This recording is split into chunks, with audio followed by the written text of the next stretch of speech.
Story 1. Am I the a-hole for not wanting to convert into another religion in order to marry my boyfriend?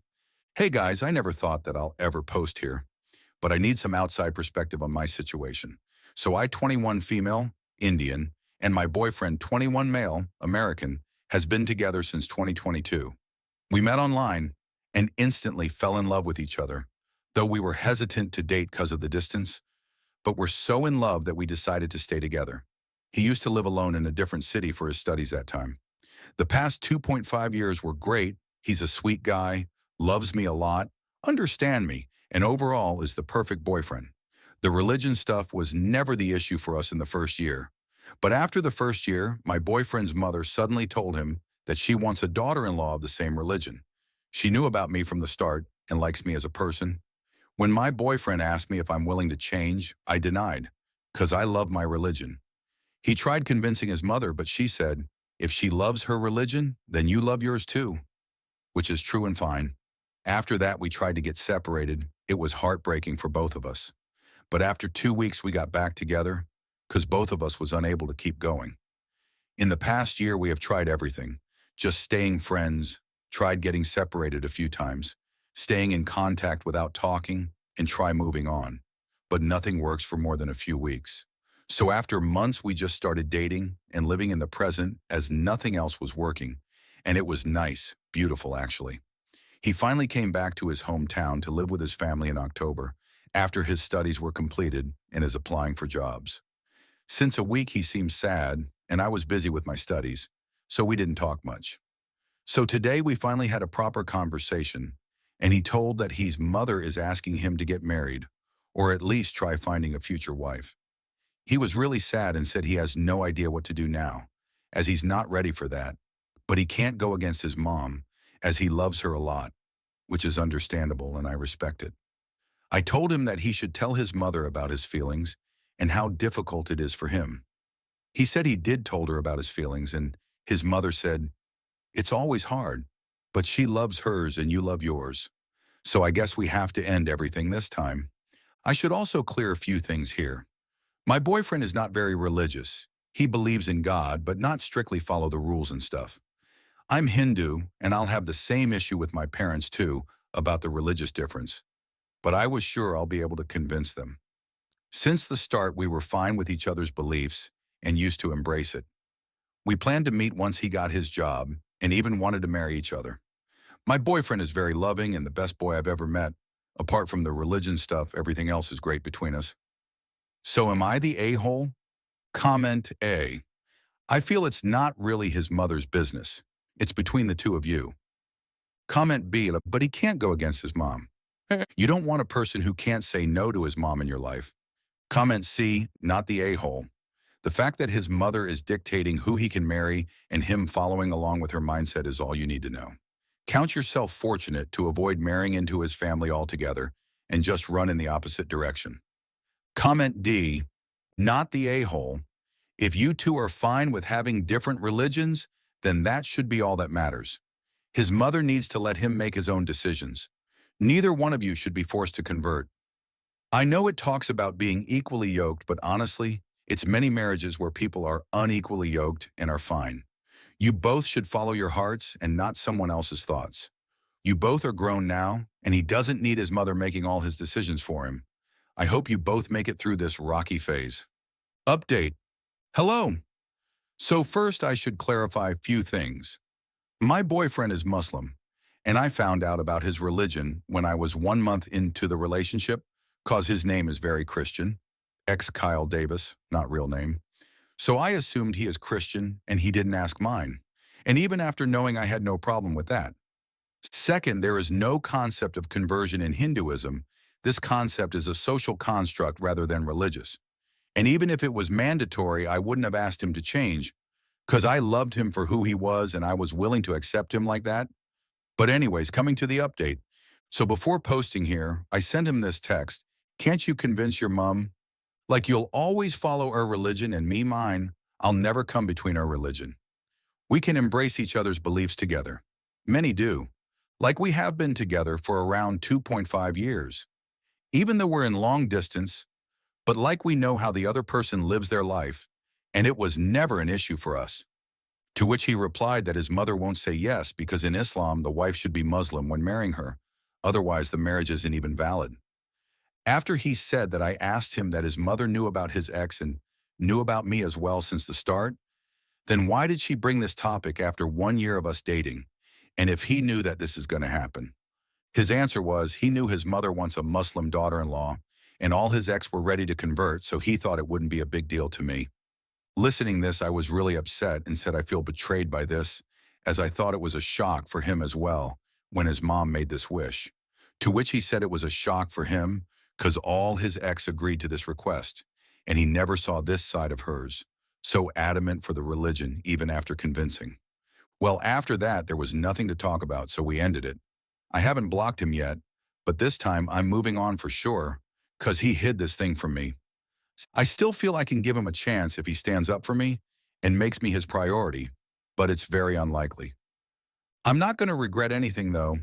It was nice meeting him, sharing memories, and growing together. I'll see it as a beautiful chapter of my life. And also, I know he is at fault here just like his mother, but I don't want anyone to say bad things about him, because he is a sweet guy after all. His priority is his mother, so it's okay. I don't want to force him into ruining his relationship with his family. It should be his decision to choose me. So yes, he is my ex now, and I'll be focusing on my life. And thank you for your comments. It gave me a different perspective to look at. Comment A, please run. Muslim here, it is okay in Islam for Muslim men to marry Christian or Jewish women, but it is not okay by any means to marry a Hindu, Buddhist, Sikh, or any other religion. If so, the marriage is not valid and the Muslim is committing a grave sin. He knew this from the start. It is basic information for Muslims. He was trapping you, hoping you would love him enough to convert. Even if he convinced his mom to marry you, do you want to be with someone like this? His mom would have a say in everything because he doesn't have a backbone. You are young, set yourself free, and you will find a better person. Comment B, if all the exes were totally willing to convert, one of them would be his wife. No girl goes, yeah, I'll totally potentially convert to Islam in the future, in this casual relationship, just in case we get married. That's a conversation to have basically when you're engaged or about to be engaged, and if he was serious enough to ask them to marry him and brought this up, and they were all fine with it, well, he'd have married one of them. He's using his mother as an excuse, and he brought this up late because he wanted to trap you, make you fall in love, then get you to convert when you were too in love to say no. Dude isn't sweet. He's a manipulator, liar, and has been intentionally manipulating you from the start and is still lying by trying to make it about his mother. Block him and run. Comment C. I remember your first post and I'm glad you broke it off with him. You made the right decision, so keep steady, stay strong, and don't succumb to what-ifs that may never happen. A mama's boy will always prioritize his mom over his wife, so don't bother competing. Find someone who doesn't bring this much turmoil into your life and didn't lie to you from the beginning of the relationship.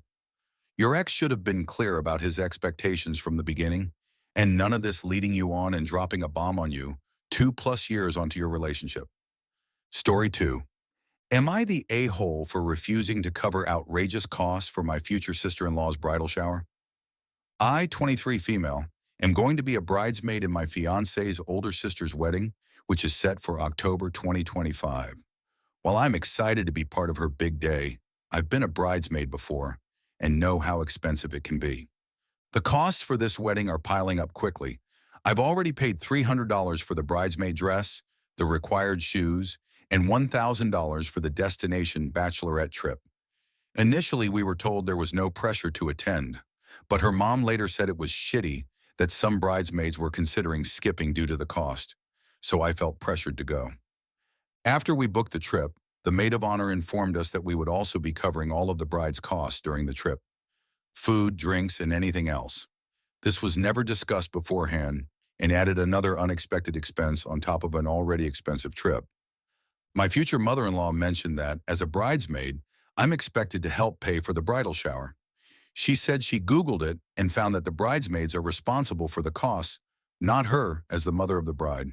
In all the weddings I've been part of, the bridal shower costs were primarily covered by family or a family friend who volunteered to host it at their home. The bridesmaids usually help with smaller things like games and decorations. I don't mind contributing to the bridal shower, but it needs to be within reason. With everything else I've already paid for, it's becoming unmanageable, especially since I'm trying to save for my own wedding, which is planned for mid-2026. My future sister-in-law is expecting a fully catered bridal shower with elaborate decor, which feels unrealistic for a group of bridesmaids to fund. It also seems like she's picking things that aren't even within her budget and assuming others will cover the difference. Am I the asshole for wanting to set boundaries around the bridal shower costs, especially when it feels like at every turn, an unexpected expense comes up without any discussion? I know weddings are expensive, as I am currently planning one, but how much is too much to ask your bridesmaids to pay? In previous weddings I was a bridesmaid in, I would spend about $200 total. In this case, that's not even covering the bachelorette trip. I do want to make this whole thing special for her, but it's just starting to get very costly, and I know the other bridesmaids are feeling the pressure too. We are all young and just starting our careers. Edit. I've already spoken to my fiancé about this, and he agrees it's out of line. He has my back on however I choose to approach this, and was curious to see everyone's responses and advice. We are a young couple and are open to advice on how to handle this. He's already offered to speak to his family, but based on prior situations, he doesn't think it'll go anywhere. The two of us have drawn our lines on these matters on previous issues, and in fact moved further away to really separate into our own family while in pursuit of our careers. Comment A. It is in no manner traditional that bridesmaids are expected to pay for crap. That is completely new, like less than 5 years old, and was invented out of thin air by the wedding industrial complex. Back in the day, the father of the bride was expected to pay for the wedding. Brides were expected to have only one in their lifetime, and costs were limited to whatever daddy could afford. These days, brides aren't virgins, people often have several weddings, and the married couple usually covers most of the costs themselves. This was unsatisfactory to the wedding industrial complex because a young couple has much less wealth to spend, and so servicing wedding became a lot less lucrative. So the wedding industrial complex and their wholly owned subsidiary, the bridal magazines, completely invented a totally fake tradition that the wedding party had to pay for crap. This spread the load around, and as it is much more fun to spend other people's money than it is your own, brides embrace the change. But it's false. This is bullcrap. There is no such tradition, and that was not what you agreed when you accepted her invite. Tell the bride that you wish her the best, and while you are happy to honor her marriage, you are not paying for her wedding. If that's what agreeing to be a bridesmaid entails, you're out. She should have told you up front, and then try to cancel or refund whatever you can. Not the a-hole. Here. And if you want a source to counter the wedding industry complex, you might like Miss Manner's Guide to a Surprisingly Dignified Wedding. Judith Martin is both amusing and thoughtful, and she is scathing about people trying to guilt others in spending more than they can afford. Congratulations on your own engagement and all the best. Comment B, not the a-hole. People who pay for the event are in charge of how it should be organized and how big the budget should be. There's no reason to overpay for the bridal shower. You might want to arrange a meeting of the bridesmaids and the bride to discuss the details and the budget of the shower. I find it weird that bridesmaids are being forced to contribute at all and such outrageous amounts of money. But okay, it's a custom in your country. Anyway, that does not mean unlimited budget.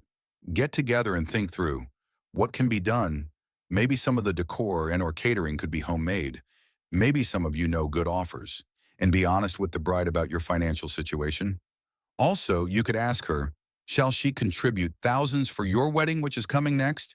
She's being greedy. Comment C, not the a-hole. Tell your future mother-in-law that you Googled it, and it's actually the bride's mom that pays for and organizes the shower. My suggestion to you is bow out of the honor of being a bridesmaid now. Whatever you already spent is gone, but at least you won't have to put up with this insanity anymore. And talk to your fiancé. Tell him what's going on, explain the costs and manipulation, like springing the bride's share of the bachelorette on you after the fact. Comment D, not the a-hole.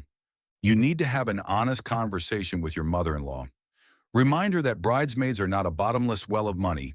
They are people with lives and expenses of their own. Respectfully, let her know you have already spent far more on this wedding than any other you've been in, and you can't afford to just keep spending when you've got your own wedding to save for.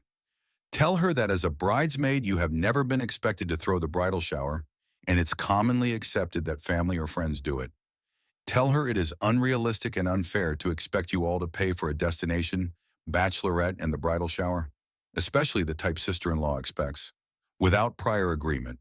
You can't afford it, and neither can the other bridesmaids. You're already paying for your outfits and destination bachelorette, and all sorts of other things still to come, I imagine, and you just can't take on the bridal shower. You wish you could, but you can't. Mother-in-law and sister-in-law need a dose of reality. You've got your own wedding to think about, and this is not it.